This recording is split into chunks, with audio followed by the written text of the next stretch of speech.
ಎಲ್ಲರಿಗೂ ನಮಸ್ಕಾರ. ನಾನು ಹಿಂದಿನ ವಿಡಿಯೋದಲ್ಲಿ ದ್ರವ ಆಹಾರವನ್ನು ಯಾವ ರೀತಿಯಾಗಿ ತಗೊಳ್ಬೇಕು ಅಂತ ಮಾತಾಡಿದ್ವಿ. ಇವತ್ತು ಘನ ಆಹಾರ ಅಂದರೆ ಗಟ್ಟಿಯಾದಂಥ ಆಹಾರವನ್ನು ಹೇಗೆ ತಗೊಳ್ಬೇಕು ಅನ್ನೋದ್ರ ಬಗ್ಗೆ ವಿಚಾರ ಮಾಡೋಣ. ನೋಡಿ, ಆಹಾರವನ್ನು ಹೇಗೆ ತಗೋಬೇಕು ಅಂತ ಬಂದ ತಕ್ಷಣ ಸಾಕಷ್ಟು ಡೌಟ್ಸ್ ಬರ್ತವೆ. ನಮ್ಮಲ್ಲಿ ಜನ ಬರ್ತಾರೆ, ಫಸ್ಟ್ ಕೇಳೋದು ಪಥ್ಯ ಏನು ಮಾಡಬೇಕು ಅಂತ ಕೇಳ್ತಾರೆ. ಅವ್ರ ಅರ್ಥ ಏನು ಮಾಡ್ಕೊಂಡಿರ್ತಾರೆ ಅಂದರೆ ಏನೇನು ಬಿಡಬೇಕು ಅಂತ ಕೇಳೋದಕ್ಕೆ ಅವರು ಪಥ್ಯ ಏನು ಮಾಡಬೇಕು ಅಂತಾರೆ. ಅದರ ಆ್ಯಕ್ಚುಲಿ ಪಥಾಯ ಹಿತಂ ಪಥ್ಯಂ ಅಂತ ಹೇಳ್ತೀವಿ. ಅಂದರೆ ಯಾವುದನ್ನು ಉಣಬೇಕು, ಯಾವುದನ್ನು ತಿನ್ನಬೇಕು, ಯಾವುದನ್ನು ಕುಡಿಬೇಕು, ಅದು ಪಥ್ಯ ಏನು ಮಾಡಬೇಕು ಅಂತ ಕೇಳ್ದಂಗೆ, ಯಾವುದನ್ನು ಬಿಡಬೇಕು ಅದಕ್ಕೆ ನಾವು ಏನು ಅಪಥ್ಯವನ್ನು ಮಾಡಬೇಕು ಅಂತ ಕೇಳಬೇಕು ಯಾವಾಗಲೂ. ಯಾವುದು ಯೋಗ್ಯ ಅದನ್ನು ಸೇವಿಸೋದು ಪಥ್ಯ ಮಾಡ್ದಂಗೆ. ಇನ್ನು ನೆಕ್ಸ್ಟ್ ಬಂದು ಈ ಆಹಾರ ಅಂತ ಬಂದಾಗ ನಾವು ಇದನ್ನು ಒಂಥರ ಕಂಪಲ್ಷನ್, ಬೆಳಗ್ಗೆ ಬ್ರೇಕ್ಫಾಸ್ಟು, ಮಧ್ಯಾಹ್ನ ಊಟ, ರಾತ್ರಿ ಊಟ ಮಾಡಲೇಬೇಕಾ? ಇಲ್ಲ, ಆ ಥರ ಇಲ್ಲ. ನಮಗೆ ಯಾವಾಗ ಹಸಿವೆ ಆಗುತ್ತೋ ಆವಾಗ ಊಟ ಮಾಡಬೇಕು. ದೇಹ ಅದನ್ನು ಅಪೇಕ್ಷೆ ಪಡಬೇಕು. ಆವಾಗ ಪ್ರೀತಿಯಿಂದ ಅದನ್ನು ನಾವು ನುರಿಸಿ ಸರಿಯಾಗಿ ಮೈಂಡ್ಫುಲ್ಲಾಗಿ ಮನಸ್ಸಿಟ್ಟು ಆಹಾರವನ್ನು ಸೇವಿಸಬೇಕು. ಹಾಗೆಯೇ ನಮಗೆ ನೀರಡಿಕೆಯಾದಾಗ ನೀರನ್ನು ಕುಡಿಬೇಕು. ಸುಮ್ಮನೆ ಹೆಚ್ಚು ನೀರು ಕುಡಿ ಅಂತ ಹೇಳಿದಾರೆ ಅಂದ್ಕೊಂಡು ಬೆಳಗ್ಗೆಯಿಂದ ರಾತ್ರಿವರೆಗೂ ಅದೇ ಕೆಲಸ ಮಾಡ್ತಾ ಕೂಡೋದು ಅಲ್ಲ. ಅದಕ್ಕೋಸ್ಕರ ಈಗ ಹಸಿವೆ ಆದಾಗ ಊಟ ಮಾಡಬೇಕು ಅನ್ನೋದಾದರೆ ಹಸಿವೆ ಆಗಬೇಕು ಸರಿಯಾಗಿ. ಹಾಗಾದರೆ ಹಸಿವೆ ಆಗೋ ಥರ ದೇಹಕ್ಕೆ ಚಟುವಟಿಕೆಯನ್ನು ಮಾಡಿಸ್ಬೇಕು, ದೇಹದಿಂದ ಅಂಥ ಕೆಲಸಗಳನ್ನು ಮಾಡಿಸ್ಬೇಕು. ಅದನ್ನು ಮತ್ತೆ ಮುಂದೆ ನೋಡೋಣ. ಈಗ ಈ ಗಟ್ಟಿ ಆಹಾರ ಅಂತ ಬಂದಾಗ ಹಾಗಾದರೆ ಯಾವ್ಯಾವ ಥರದ ಆಹಾರಗಳನ್ನು ತಗೊಳ್ಬೇಕು? ನಮ್ಮಲ್ಲಿ ಸಾಮಾನ್ಯವಾಗಿ ಪೇಷಂಟ್ಸ್ ಕೇಳ್ತಾ ಇರ್ತಾರೆ, ಏನು ಊಟ ಮಾಡಬೇಕು ಅಂತೇಳಿ. ಇದಕ್ಕೆ ಸಿಂಪಲ್ ಆದಂಥ ಆನ್ಸರ್ ಏನು ಅಂದರೆ, ಷಡ್ರಸಯುಕ್ತವಾದಂಥ ಆಹಾರವನ್ನು ಊಟ ಮಾಡ್ಕೊಳ್ಳಿ. ಎಲ್ಲ ರಸಗಳು ಇರಬೇಕು. ಮಧುರ, ಆಮ್ಲ, ಲವಣ, ಕಟು, ತಿಕ್ತ, ಕಷ ಎಲ್ಲ ರಸಗಳು ಇರಬೇಕು ಅಂತ ಆಹಾರವನ್ನು ಊಟ ಮಾಡ್ಕೊಳ್ರಿ. ಜೊತೆಗೆ ನಿಮ್ಮ ಮನೆಯ ಪರಿಸ್ಥಿತಿಗನುಸಾರವಾಗಿ ನಿಮ್ಮ ಲೋಕ ನಿಮ್ಮ ಜಾಗದಲ್ಲಿ ಸಿಗುವಂಥ ಆಹಾರವನ್ನು ನೀವು ಊಟ ಮಾಡಬೇಕು. ಅದು ಬಹಳ ಹೆಲ್ಪ್ ಆಗುತ್ತೆ ನಮ್ಮ ಇಮ್ಯುನಿಟಿಯನ್ನು ಬಿಲ್ಡ್ ಮಾಡೋದ್ರಲ್ಲಿ. ಒಳ್ಳೆಯ ಆಹಾರ ಅಂದ್ಕೊಂಡು ಡೈಲಿ ಬೆಳಗ್ಗೆ ಮಧ್ಯಾಹ್ನ ರಾತ್ರಿ ಎಲ್ಲ ಬಾದಾಮು, ಗೋಡಂಬಿ, ದ್ರಾಕ್ಷಿ ಇವನ್ನೆಲ್ಲ ತಿನ್ನೋಕ್ಕಾಗೋದಿಲ್ಲ. It is not possible and it should not be also.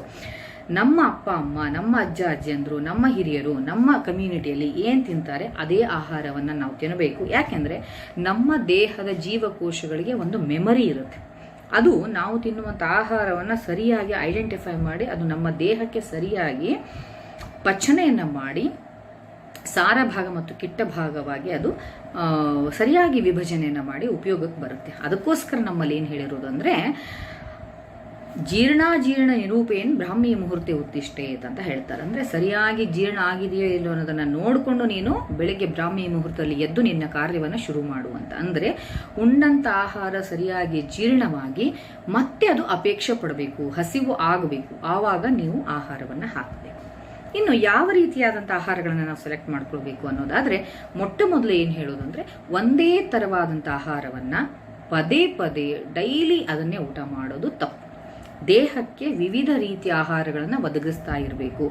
ಈ ಡೈವರ್ಸಿಟಿಗೆ ದೇಹ ಒಗ್ಗಿಕೊಂಡಾಗ ಅದು ಕೆಲಸವನ್ನು ಹೆಚ್ಚು ಚುರುಕಾಗಿ ಮಾಡ್ತದೆ ಮತ್ತು ನಮ್ಮ ಮೈಕ್ರೋಬಿಯಲ್ ಬ್ಯಾಲೆನ್ಸ್ ಸರಿಯಾಗಿ ಆಗ್ತಾ ಇರ್ತದೆ, ಅಗ್ನಿ ಕರ್ಮಗಳು ಸರಿಯಾಗಿ ಆಗ್ತಾ ಇರ್ತವೆ.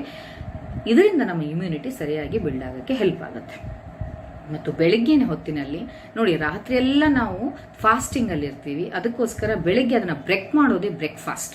ಅದಕ್ಕೋಸ್ಕರ ಬ್ರೇಕ್ಫಾಸ್ಟ್ ಯೂಶ್ವಲಿ ಸ್ವಲ್ಪ ಹೆವಿಯಾಗಿರಬೇಕು, ಹೊಟ್ಟೆ ತುಂಬ ಊಟ ಮಾಡಬೇಕು. ನಾಷ್ಟಾ ಅಥವಾ ತಿಂಡಿ ಅಥವಾ ಬ್ರೇಕ್ಫಾಸ್ಟ್ ಅನ್ನು ಸುಮ್ಮನೆ ಒಂದು 2 ಇಡ್ಲಿ ಅಥವಾ ಒಂದು ಕಪ್ ಚಹಾ ಕುಡಿಯೋದಲ್ಲ. ಸರಿಯಾಗಿ ನೀವು ಕಾರ್ಬೋಹೈಡ್ರೇಟ್ ಇರುವಂಥ ಆಹಾರವನ್ನು ಆಯ್ಕೆ ಮಾಡ್ಕೊಳ್ಬೇಕು. ಉದಾಹರಣೆಗೆ ರೊಟ್ಟಿ, ಚಪಾತಿ, ಅನ್ನ, ಈ ಥರ ಮುದ್ದೆ ಇವುಗಳನ್ನೆಲ್ಲ ಸೇರಿಸ್ಕೊಂಡು ಬೆಳಗಿನ ಬ್ರೇಕ್ಫಾಸ್ಟ್ ಹೊಟ್ಟೆ ತುಂಬವಾಗಿರಬೇಕು.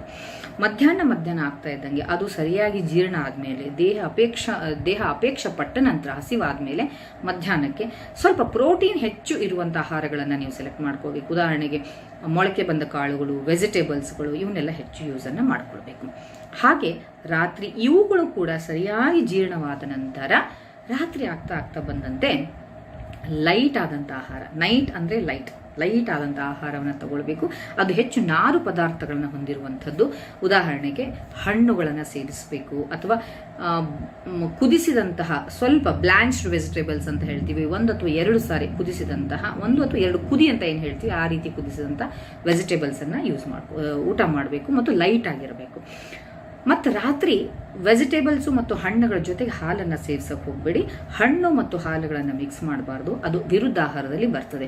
ಈ ವಿರುದ್ಧಾಹಾರ ಅನ್ನುವಂಥದ್ದು ಒಂದು ಒಳ್ಳೆಯ ಕಾನ್ಸೆಪ್ಟ್. ಅಂದರೆ ಯಾವ ರೀತಿಯ ಆಹಾರಗಳನ್ನು ಸೇರಿಸಬಾರ್ದು, ಯಾವುಗಳಿಗೆ ಅಗ್ನಿಯನ್ನು ಸಂಸ್ಕಾರ ಮಾಡಬಾರ್ದು, ಇದೊಂದು ವಿರುದ್ಧಾಹಾರ ಅಂತ ಬರ್ತದೆ. ಇದು ಬಹಳ ಮುಖ್ಯ. ಅವುಗಳನ್ನು ಸತತವಾಗಿ ಸೇವನೆ ಮಾಡೋದ್ರಿಂದ ದೇಹದ ಮೇಲೆ ಬಹಳ ಸಮಯದ ನಂತರ ನಮಗೆ ಬಹಳ ಕೆಟ್ಟ ಪರಿಣಾಮಗಳು ಆಗ್ತವೆ. ಅದೇ ಕಾರಣಕ್ಕೆ ಇವತ್ತು ನಮಗೆ ಸಾಕಷ್ಟು ಸಮಸ್ಯೆಗಳು ಕಾಣ್ತಾ ಇದ್ದಾವೆ ಸಮಾಜದಲ್ಲಿ. ಉದಾಹರಣೆ ಆಸ್ಟಿಯೋಆರ್ಥ್ರೈಟಿಸ್ ಆಗಿರ್ಬೋದು, ಚಿಕ್ಕ ಚಿಕ್ಕ ವಯಸ್ಸಿನಲ್ಲಿ ರುಮಟೆಡ್ ಆರ್ಥ್ರೈಟಿಸ್ ಆಗಿರ್ಬೋದು, ಸೋರಿಯಾಸಿಸ್ ಆಗಿರಬಹುದು, ಮತ್ತೊಂದಿಷ್ಟು ಎಷ್ಟೋ ಆಟೋಇಮ್ಯೂನ್ ಡಿಸಾರ್ಡರ್ಸ್ ಎಲ್ಲ ಬರ್ತಾ ಇದೆ.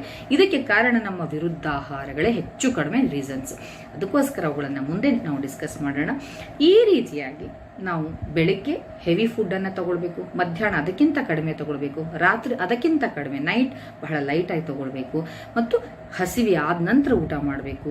ವೆರೈಟಿ ಫುಡ್ಗಳನ್ನು ಊಟ ಮಾಡಬೇಕು, ಮತ್ತು ನಮ್ಮ ಏರಿಯಾದಲ್ಲಿ ಸಿಗುವಂಥ ಆಹಾರಗಳನ್ನೇ ಊಟ ಮಾಡಬೇಕು. ಇದರಿಂದ ನಮ್ಮ ದೇಹ ತನ್ನ ಇಮ್ಯುನಿಟಿನ ಕಾಪಾಡಿಕೊಳ್ಳಿಕ್ಕೆ ಸಹಾಯ ಆಗುತ್ತೆ. ಮುಂದೆ ಮತ್ತೆ ಯಾವ ರೀತಿಯಾಗಿ ಇದಕ್ಕಿರುವಂಥ ನಿಯಮಗಳನ್ನು ಮತ್ತೆ ನೋಡೋಣ. ಅಲ್ಲಿವರೆಗೂ ನಮಸ್ಕಾರ.